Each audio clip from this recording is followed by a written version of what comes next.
Thank you, my friends.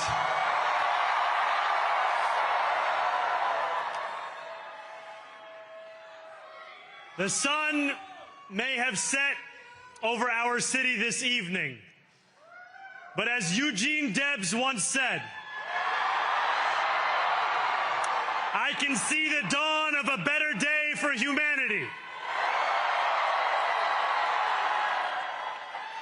For as long as we can remember, the working people of New York have been told by the wealthy and the well-connected that power does not belong in their hands.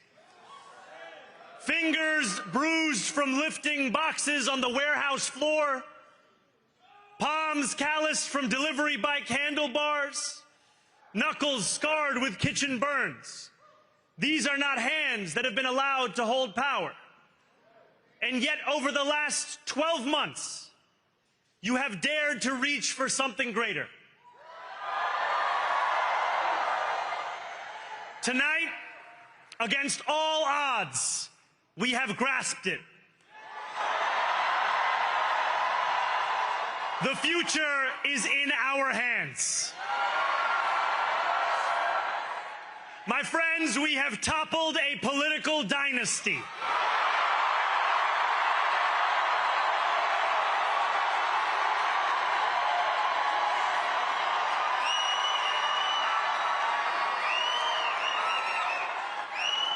I wish Andrew Cuomo only the best in private life. But let tonight be the final time I utter his name as we turn the page on a politics that abandons the many and answers only to the few.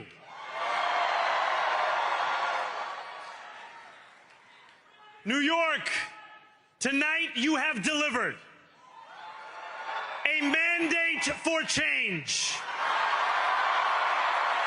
a mandate for a new kind of politics, a mandate for a city we can afford, and a mandate for a government that delivers exactly that. On January 1st, I will be sworn in as the mayor of New York City.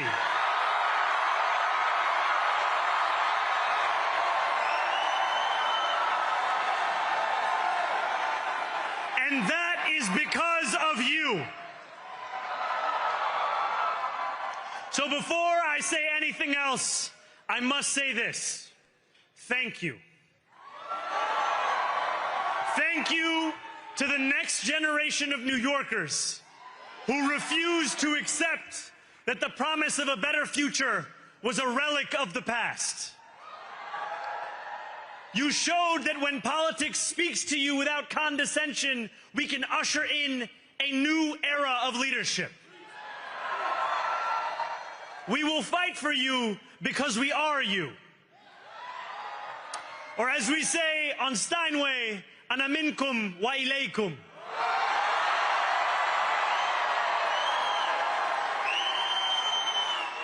Thank you to those so often forgotten by the politics of our city who made this movement their own. I speak of Yemeni bodega owners and Mexican abuelas, Senegalese taxi drivers and Uzbek nurses, Trinidadian line cooks and Ethiopian aunties. Yes, aunties. To every New Yorker in Kensington and Midwood and Hunts Point, know this. This city is your city, and this democracy is yours too. This campaign is about people like Wesley, an $11.99 organizer I met outside of Elmhurst Hospital on Thursday night. A New Yorker who lives elsewhere, who commutes 2 hours each way from Pennsylvania because rent is too expensive in this city. It's about people like the woman I met on the BX-33 years ago, who said to me, I used to love New York, but now it's just where I live. And it's about people like Richard, the taxi driver I went on a 15-day hunger strike with outside of City Hall, who still has to drive his cab 7 days a week. My brother, we are in City Hall now.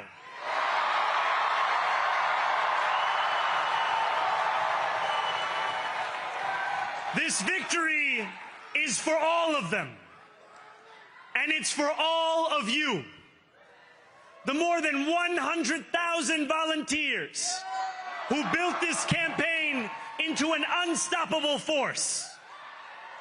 Because of you, we will make this city one that working people can love and live in again. With every door knocked, every petition signature earned, and every hard-earned conversation, you eroded the cynicism that has come to define our politics. Now, I know that I have asked for much from you over this last year. Time and again, you have answered my calls. But I have one final request. New York City, breathe this moment in. We have held our breath for longer than we know. We have held it in anticipation of defeat. Held it because the air has been knocked out of our lungs too many times to count. Held it because we cannot afford to exhale. Thanks to all of those who sacrificed so much, we are breathing in the air of a city that has been reborn.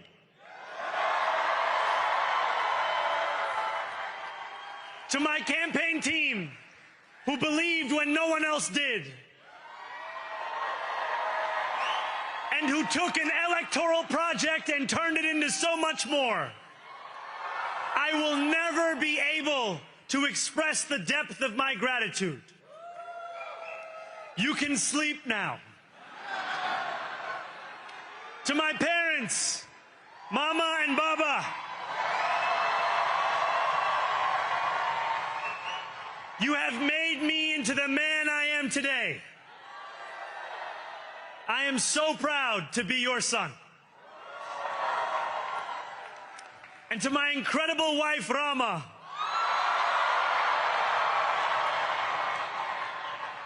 Hayati, there is no one I would rather have by my side in this moment and in every moment. To every New Yorker, whether you voted for me, for one of my opponents, or felt too disappointed by politics to vote at all, thank you for the opportunity to prove myself worthy of your trust. I will wake each morning with a singular purpose: to make this city better for you than it was the day before. There are many who thought this day would never come, who feared that we would be condemned only to a future of less, with every election consigning us simply to more of the same. And there are others who see politics today as too cruel for the flame of hope to still burn. New York, we have answered those fears. Tonight we have spoken in a clear voice. Hope is alive. Hope is a decision that tens of thousands of New Yorkers made day after day, volunteer shift after volunteer shift, despite attack ad after attack ad. More than 1 million of us stood in our churches, in gymnasiums, in community centers, as we filled in the ledger of democracy. And while we cast our ballots alone, we chose hope together. Hope over tyranny. Hope over big money and small ideas. Hope over despair. We won because New Yorkers allowed themselves to hope that the impossible could be made possible.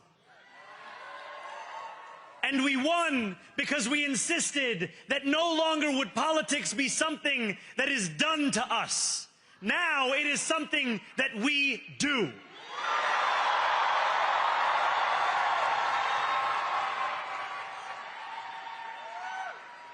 Standing before you, I think of the words of Jawaharlal Nehru. A moment comes but rarely in history when we step out from the old to the new, when an age ends and when the soul of a nation long suppressed finds utterance. Tonight we have stepped out from the old into the new. So let us speak now with clarity and conviction that cannot be misunderstood about what this new age will deliver and for whom.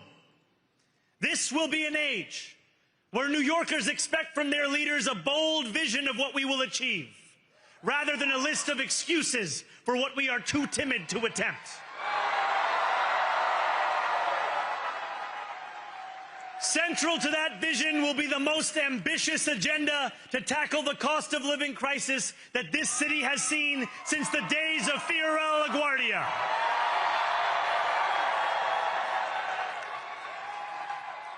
An agenda that will freeze the rents for more than 2 million rent-stabilized tenants. Make buses fast and free. And deliver universal child care across our city. Years from now, may our only regret be that this day took so long to come. This new age will be one of relentless improvement. We will hire thousands more teachers. We will cut waste from a bloated bureaucracy. We will work tirelessly to make lights shine again in the hallways of NYCHA developments where they have long flickered. Safety and justice will go hand in hand as we work with police officers to reduce crime and create a department of community safety that tackles the mental health crisis and homelessness crises head on. Excellence will become the expectation across government, not the exception. In this new age we make for ourselves, we will refuse to allow those who traffic in division and hate to pit us against one another. In this moment of political darkness, New York will be the light. Here, we believe in standing up for those we love. Whether you are an immigrant, a member of the trans community, one of the many black women that Donald Trump has fired from a federal job, a single mom still waiting for the cost of groceries to go down, or anyone else with their back against the wall, your struggle is ours too. And we will build a city hall that stands steadfast alongside Jewish New Yorkers and does not waver in the fight against the scourge of anti-Semitism. Where the more than 1 million Muslims know that they belong. Not just in the 5 boroughs of this city, but in the halls of power. No more will New York be a city where you can traffic in Islamophobia and win an election.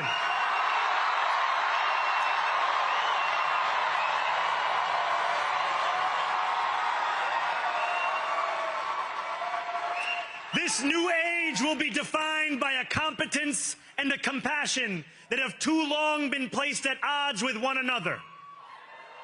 We will prove that there is no problem too large for government to solve and no concern too small for it to care about. For years, those in City Hall have only helped those who can help them. But on January 1st, we will usher in a city government that helps everyone. Now, I know that many have heard our message only through the prism of misinformation. Tens of millions of dollars have been spent to redefine reality and to convince our neighbors that this new age is something that should frighten them.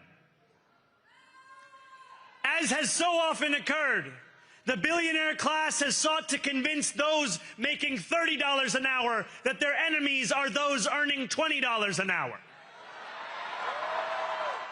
They want the people to fight amongst ourselves so that we remain distracted from the work of remaking a long broken system. We refuse to let them dictate the rules of the game anymore. They can play by the same rules as the rest of us. Together, we will usher in a generation of change.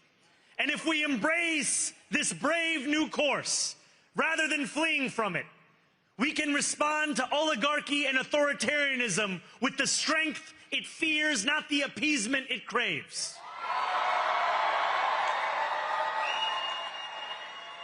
After all, if anyone can show a nation betrayed by Donald Trump how to defeat him, it is the city that gave rise to him.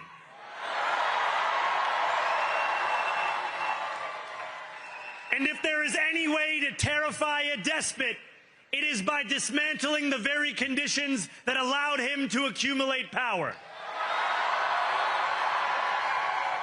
This is not only how we stop Trump, it's how we stop the next one.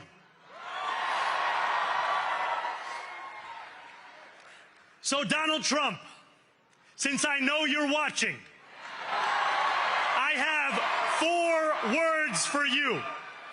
Turn the volume up.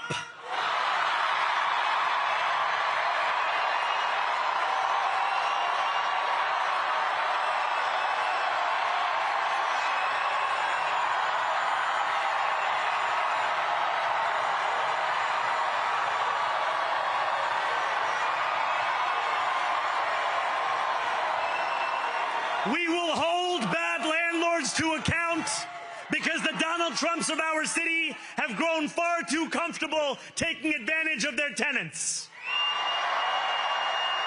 We will put an end to the culture of corruption that has allowed billionaires like Trump to evade taxation and exploit tax breaks.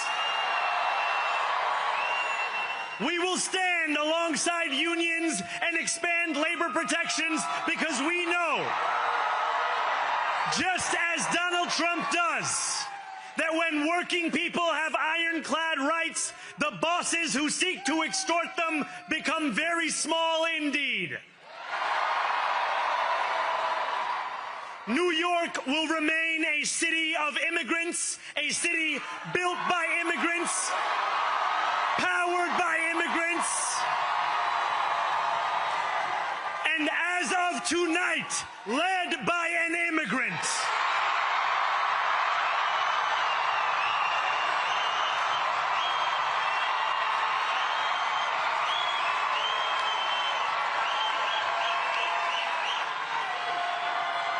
So hear me, President Trump, when I say this. To get to any of us, you will have to get through all of us.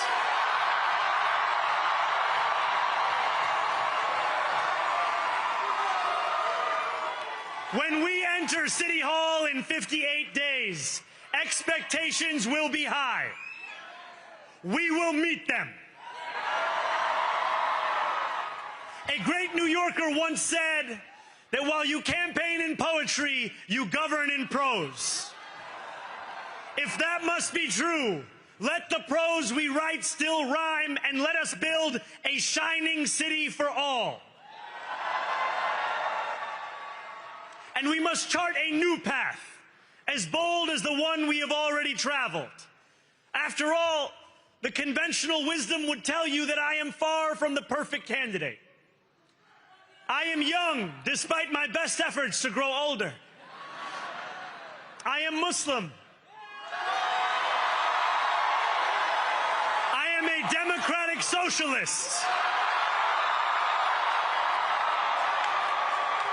And most damning of all, I refuse to apologize for any of this. And yet, if tonight teaches us anything, it is that convention has held us back. We have bowed at the altar of caution, and we have paid a mighty price. Too many working people cannot recognize themselves in our party. And too many among us have turned to the right for answers to why they've been left behind. We will leave mediocrity in our past. No longer will we have to open a history book for proof that Democrats can dare to be great. Our greatness will be anything but abstract. It will be felt by every rent-stabilized tenant who wakes up on the first of every month, knowing the amount they're going to pay hasn't soared since the month before. It will be felt by each grandparent who can afford to stay in the home they have worked for, and whose grandchildren live nearby because the cost of childcare didn't send them to Long Island. It will be felt by the single mother who is safe on her commute and whose bus runs fast enough that she doesn't have to rush school drop-off to make it to work on time. And it will be felt when New Yorkers open their newspapers in the morning and read headlines of success, not scandal. Most of all, it will be felt by each New Yorker when the city they love finally loves them back. Together, New York, we're going to freeze the... Together, New York, we're going to make buses fast and... Together, New York, we're going to deliver universal...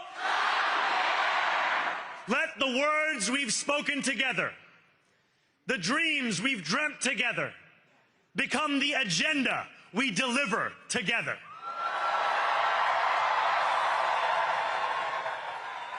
New York, this power, it's yours. This city belongs to you. Thank you.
Noticel es el único medio informativo 100% digital en Puerto Rico.